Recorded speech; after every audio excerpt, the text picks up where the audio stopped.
Graça e paz, igreja. Enquanto as nossas crianças saem, vamos abrir a palavra de Deus no Evangelho de Lucas, capítulo 15, versículo 17 até o versículo 24. Lucas, capítulo 15, versículo 17 até o versículo 24.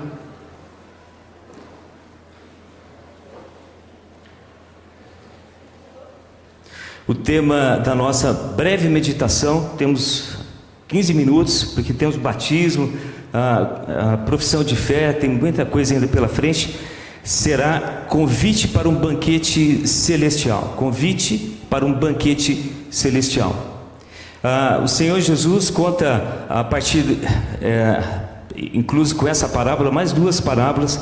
Ele fala a respeito da parábola da moeda perdida, a parábola da ovelha perdida, e ele conta a parábola do filho perdido, mais conhecido como a parábola do filho pródigo. A intenção de Jesus era confrontar as murmurações dos religiosos daquela época, que não conseguiam entender como é que Jesus conversava e pregava para pecadores. Então Jesus, a partir dessas três parábolas, ele mostra o caráter misericordioso de Deus e mostra também como Deus se alegra quando um filho dele perdido é encontrado. Essa parábola aqui, ela começa com quase todos aqui conhecem essa parábola. Uma das parábolas mais pregadas é a parábola do filho pródigo, a parábola do filho perdido. Diz o texto que um homem tinha 2 filhos, o filho mais novo pede a sua parte da herança e vai para um país bem distante gastar toda a sua herança. Ele gasta ali com os prazeres do mundo, gasta irresponsavelmente, chega ao ponto que acaba toda a fortuna dele, acaba o dinheiro. Ele vai trabalhar cuidando de porcos e ele não tem o que comer, o pessoal não dá comida para ele, e ele pensa em comer as comidas dos porcos. E aí versículo 17: então, caindo em si, disse: quantos trabalhadores de meu pai têm pão com fartura, eu aqui morro de fome. Levantar-me-ei e irei ter com o meu pai, e lhe direi: pai, pequei contra o céu e diante de ti, já não sou digno de ser chamado teu filho, trata-me como um dos teus trabalhadores. E levantando-se foi para o seu pai. Vinha ele ainda longe quando o seu pai o avistou, e compadecido dele, correndo o abraçou e beijou. E o filho lhe disse: pai, pequei contra o céu e diante de ti, que já não sou digno de ser chamado seu filho. O pai, porém, disse aos seus servos: trazei depressa a melhor roupa, vestiu-o, pondo-lhe um anel no dedo e sandália aos seus pés. Trazei também e matai o novilho cevado, comamos e regozijamo-nos, porque este meu filho estava morto e reviveu, estava perdido e foi achado, e começaram a regozijar-se. Feche os seus olhos mais uma vez. Pai, fale aos nossos corações, ó Espírito Santo. Se o Senhor não falar, ó Pai, em vão fala o pregador. Queremos ouvir a tua voz. Acalma os nossos corações, Senhor Deus, e que apenas o teu Santo Espírito haja aqui na tua casa. Em nome de Jesus, amém. Meus queridos, se fosse lhe dado uma oportunidade para você convidar apenas qualquer pessoa, apenas uma pessoa, e pode ser qualquer pessoa do mundo, para um jantar, quem você convidaria? Não pode ser seu cônjuge, não pode ser um parente. Você tem uma oportunidade de convidar para um jantar qualquer pessoa do mundo. Quem você convidaria? Guarda contigo essa resposta. Aí a pergunta que eu faço: quem Deus convidaria para um jantar? Quem é que Deus convidaria para um jantar? Jesus então conta essa parábola, né? É a parábola do filho pródigo. Esse filho perdido, não se satisfazendo na companhia do pai, ele pega a sua herança e vai gastar nessa terra distante, desfrutando dos prazeres nefastos e momentâneos deste mundo, revelando assim a sua egolatria, alimentada pelo fermento do hedonismo. E eu quero trazer aqui, trazer um foco, trazer luz apenas o cenário do caminho do filho perdido, que se encontra no chiqueiro, no lamaçal, e que vai até o Pai. Eu quero trazer 3 características que apontam o caminho verdadeiro.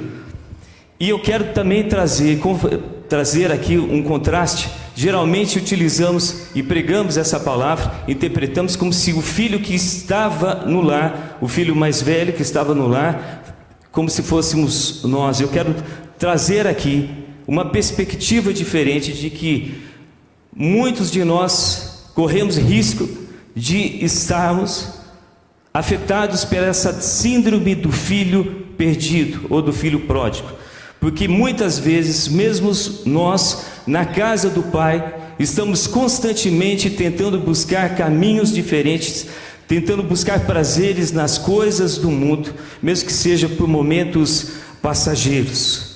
Então, se isso acontecer, nós estamos de fato espiritualmente doentes e precisamos fazer constantemente essa autoanálise. Eu quero então trazer 3 características do caminho verdadeiro, do caminho que vai nos levar a uma experiência, a uma vida, uma plenitude de vida nunca experimentada. Primeira característica é a direção ao Pai. O caminho verdadeiro é que vai em direção ao Pai. No versículo 17 diz que esse filho perdido, esse jovem, cai em si, e ele chega à seguinte conclusão: quantos trabalhadores meu pai tem tudo e eu aqui não tenho nada. Primeira característica: o que nós precisamos está em Jesus Cristo. Do que nós precisamos, a plenitude de vida só pode ser encontrada no Senhor Jesus Cristo. Muitas pessoas do mundo, e muitos de nós, estamos sempre constantemente em busca de caminhos alternativos, de buscar satisfação. São as falsas promessas. Blaise Pascal, ele fala o seguinte, que existe esse anseio no homem, no interior do homem, e ele vai tentar satisfazer esse anseio de toda e qualquer forma, preencher esse anseio. Por mais estranho que possa parecer, meus queridos irmãos e irmãs, esse mesmo anseio acomete mesmo aqueles que um dia já foram iluminados pelo Santo Espírito. Mesmo frequentando igreja, somos constantemente, mesmo com a agenda cheia nas nossas atividades da igreja, somos constantemente acometidos por tentações de procurarmos desvios, outros caminhos que vão nos levar aos prazeres. Por que isso acontece? Nós recebemos um sistema de adoração, nós somos feitos para sermos adoradores, e esse sistema de adoração, como qualquer sistema do nosso corpo, sistema límbico e outros sistemas, nós temos esse sistema de adoração, faz parte do nosso projeto. Acontece que ele está descalibrado, e ao longo da nossa jornada cristã vamos escolhendo ídolos e colocando dentro do nosso coração. Talvez o nosso ídolo, os falsos caminhos que vamos sempre tentando buscar, seja o nosso casamento. Talvez você pense assim: ao dia que eu me casar, encontrar a minha princesa ou meu príncipe, aí sim eu serei pleno, teria plenitude de vida e serei plenamente satisfeito. Falsa promessa. Não que o casamento não seja feliz, não podemos colocar a nossa satisfação plena no casamento. Ele é apenas um instrumento para a chegada, para a nossa santificação. Talvez o seu caminho falso seja: quero ser rico, o meu objetivo e meu alvo de vida é acumular riquezas. Também um falso caminho. Talvez a sua estrada falsa seja algum vício escondido. Talvez um vício de absorver, de consumir açúcar, uma quantidade de açúcar para amenizar a sua depressão, a sua ansiedade. Talvez o seu vício seja a pornografia. 60% dos evangélicos, numa pesquisa recente, feita com 12 mil evangélicos brasileiros, revelaram que 60% deles enfrentam dificuldade nessa área da pornografia. Todas essas estradas nos apresentam de forma errada, essa falsa esperança para essa vida plena, prometendo uma vida plena de plenitude. Você se sentirá plenamente realizado, satisfeito, apenas um caminho que leva ao Pai. Eu tenho conversado com pessoas crentes, profundamente tristes, porque não se enquadram no padrão de serem casadas, de terem filhos, ainda numa certa idade, uma meia idade, buscando ainda emprego. E fala: pastor, eu não sou feliz. Não é isso que o Evangelho fala. Não é isso que o Evangelho fala. O Evangelho fala que a nossa plenitude de vida e felicidade plena só pode ser encontrada no Senhor Jesus Cristo. Nós não precisamos de mais nada, apenas Cristo. Podemos sim ter reconhecimento, podemos sim ter até riquezas, plena saúde, mas sem Jesus isso não significa nada. Não significa nada. Então esse é a primeira característica do caminho verdadeiro que leva ao Pai. A segunda característica é a graça abundante. Perceba no versículo 18 até o versículo 20. Essa é a melhor e mais bela pintura a respeito da graça de Deus, de um filho completamente sujo, imundo, saindo do chiqueiro e que vai ao encontro ao pai, arrependido, vai ao encontro do pai, e o pai, o vendo ainda longe, corre, cheio de compaixão, abraça, o beija, o aperta e fala: meu filho querido. É a melhor e mais bela pintura a respeito da graça abundante de Deus. Elben César, editor da revista Ultimato, ele nos fala faz um comentário muito interessante. Diz que essa é a imagem que Jesus pretende passar aos religiosos daquela época, de que Deus tem saudade dos seus filhos, porque ainda de longe aquele pai ficava esperando e viu ainda de longe, talvez um dia em que o filho apontasse ali na curva da estrada, e ele não espera o filho chegar, ele sai em encontro do filho. Um Deus que tem saudade de nós, mesmo nós não temos nada, não tendo nada feito, nada por merecer a nossa salvação, o Senhor, o nosso Pai, nos recebe. A terceira característica que eu quero apresentar, meus irmãos, é a transformação de vida. O verdadeiro caminho apresenta essa terceira característica de transformação de vida, de nova identidade. Veja o versículo 22. Mas o pai disse aos seus servos: depressa, tragam a melhor roupa, vistam nele, colocam um anel em seus dedos calçados, vamos fazer uma festa e vamos comemorar. Roupas, vestimentas limpas significa salvação, purificação, santificação. Anel, calçado, significa autoridade, pertencimento a uma nobre família. O verdadeiro caminho que nos leva ao Pai, o verdadeiro caminho para a plenitude de vida, nos dá essa nova identidade. Ele nos recebe como chegamos, mas não nos deixará assim como estamos. Ele vai iniciar esse processo de purificação, de santificação, e nos dá essa nova identidade. E isso nos traz uma série de privilégios, de qualificações. Há realmente uma transformação de vida. Há uma transformação de vida. Nenhuma cirurgia, nenhuma tecnologia deste mundo é capaz de fazer o transplante de um coração que está espiritualmente morto por um coração espiritualmente vivo. Somente o Espírito Santo pode fazer essa transformação, essa cirurgia. Esse é o momento em que o Senhor faz uma raça nova, uma nova raça de homens e de mulheres.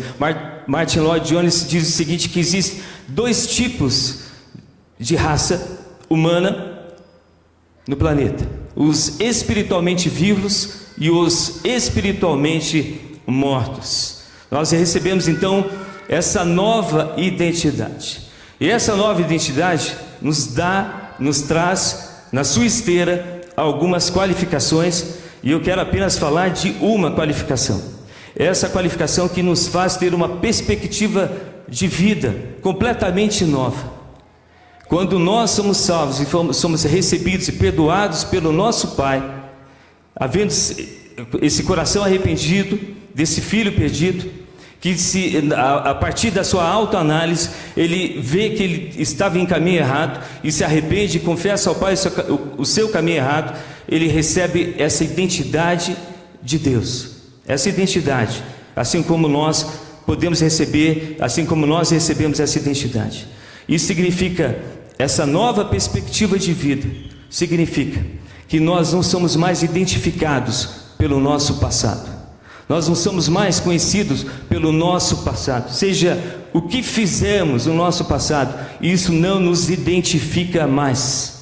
Nós, se por acaso no passado éramos conhecidos como irresponsáveis, perdedores, imorais, mentirosos, infiéis, fracos, condenados, agora sim, com essa nova identidade, nós somos perdoados, nós somos livres, somos herdeiros de um reino eterno, sacerdote do Rei Altíssimo, fomos inseridos na família celestial, somos protegidos pelo Pai.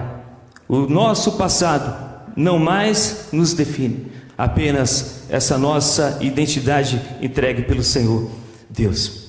E aqui eu quero terminar. A humanidade de fato merece a condenação eterna, porque nós pecamos e nos rebelamos contra um Deus eterno, e nós fomos chamados a esse tribunal. Imagine a cena, um tribunal, o nosso Supremo Juiz ali, entramos na sala do tribunal para recebermos a sentença certa de condenação eterna. E quando vamos receber a sentença, o Senhor Jesus Cristo diz ao Supremo Juiz: lance sobre mim essa condenação. E o Senhor Deus faz. Mesmo o Senhor Jesus não tendo feito nada para merecer a sentença, o Senhor Deus lança a condenação sobre o Senhor Jesus Cristo. E o juiz diz, olhando para nós: vocês estão perdoados. Mas não acaba aí, meus irmãos, não acaba aí. Esse Supremo Juiz, o nosso Deus, desce da tribuna, tira sua toga de juiz e nos convida para um banquete espiritual na sua casa.